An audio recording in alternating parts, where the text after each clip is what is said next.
Hi, this is Rachel Elder, and this is day 9 of Behind the Scenes with me with Connected Couples Counseling. That's my therapy practice. And today I'm going to show you something that's a beginning of the month task. And it is focused on SEO, which is search engine optimization, and a way of bringing expertise and knowledge to my therapy practice. So, at the beginning of the month or before the end of the month, my job is to write a blog post for the upcoming month. So my June blog post is already written and live. I'm writing for July, and I'm gonna share a few things that I utilize to help with blog post ideas and how I structure writing them. So um, I cannot take all the credit for this. I will share that a lot of my learning about SEO and like blog posting comes from, oh my gosh, I'm gonna forget the name of it. Let's see. I know their name is up here. No, it's not. Oh, okay, hold on. Brain, come on.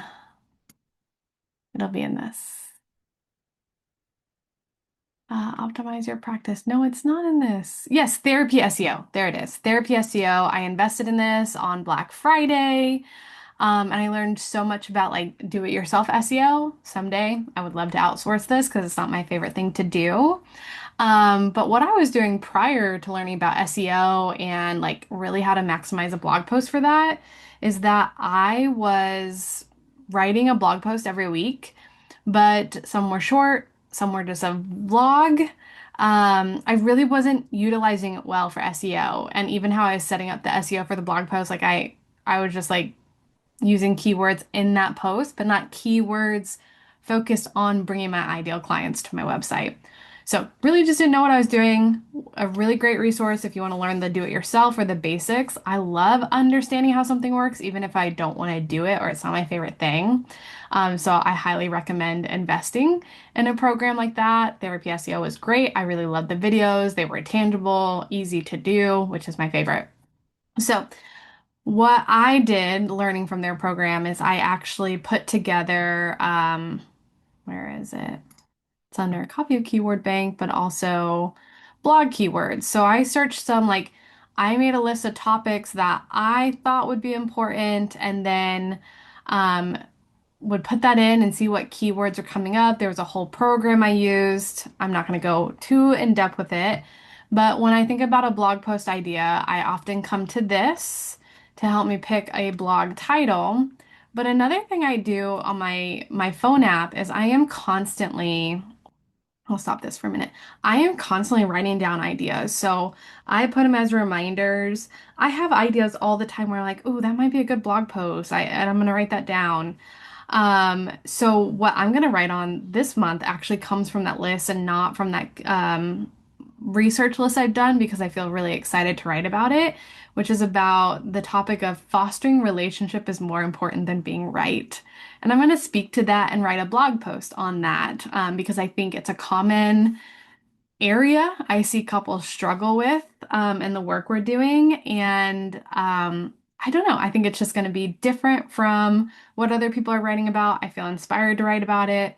So that's what I do when it comes to blog writing. I want to feel inspired in some ways to like keep going with it and not just do it for others, but a balance of how can this serve people when they're looking for support?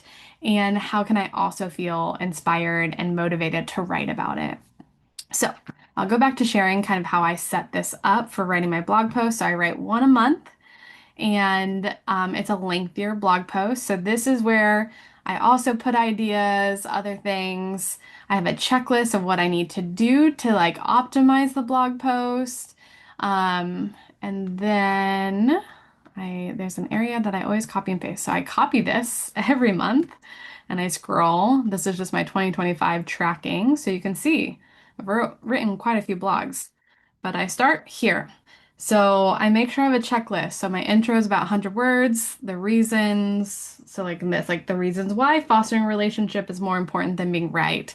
About 400 words, how to move into this, like how to focus on fostering relationship more than being right or how to know when you're doing it well or not. 400 words and conclusion. This is kind of my framework, my structure. I think last month I didn't necessarily hit those exact word counts perfectly, but I still wrote a blog post that is knowledgeable, shows I'm an expert in this realm, this work, and speaks to something that people are looking for, searching for. So that's what I'm going to be spending today doing.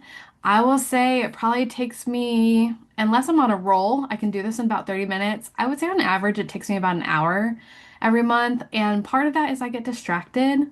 Sometimes I'm like, oh, Facebook, I need to look at referral requests, or there was an email that came in, or I start moving the laundry.